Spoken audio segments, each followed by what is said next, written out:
Dragon বলতে পৌরাণিক এক বিশেষ প্রাণী চোখের সামনে ভেসে ওঠে। এমন এক প্রাণী যে দেখতে বৃহদাকার গিরগিটির মতো।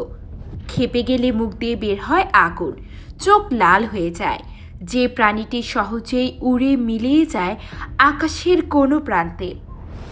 বাস্তবে কি ড্রাগনের কোনো অস্তিত্ব আছে? খোঁজ নিয়ে দেখা যায় ইন্দোনেশিয়ার কমোডো দ্বীপে এই ধরনের একটি বিশেষ প্রাণী রয়েছে। দেখতে তারা অনেকটা পৌরাণিক সেই ড্রাগনের মতোই। এ কারণে হয়তো প্রাণীবিজ্ঞানীরা এর নাম দিয়েছেন কমোডো ড্রাগন। ইন্দোনেশিয়া ছাড়া বিশ্বের আর কোথাও দেখা যায় না এদের।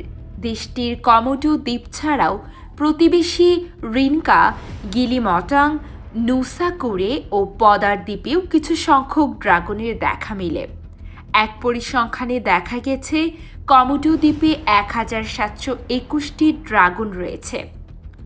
পৃথিবীর সবচেয়ে বেশি বিলুপ্তির ঝুঁকিতে থাকা প্রাণীদের মধ্যে শীর্ষে রয়েছে এই কমোডো ড্রাগন, কারণ বিশ্বের আর কোথাও এদের অস্তিত্ব নেই।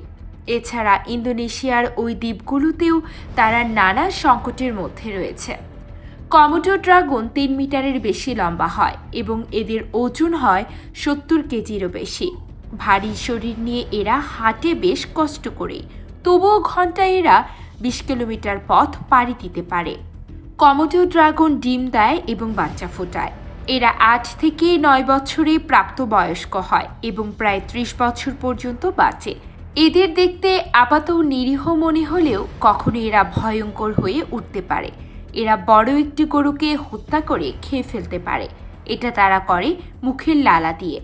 যে কোনো প্রাণীকে কামড় দিয়ে এরা চলে যায়। বিষাক্ত লালা শরীরে পচন ধরালে ওই প্রাণী মারা যায়। তখন কমোডো ড্রাগনরা দল বেঁধে তাকে ভক্ষণ করে।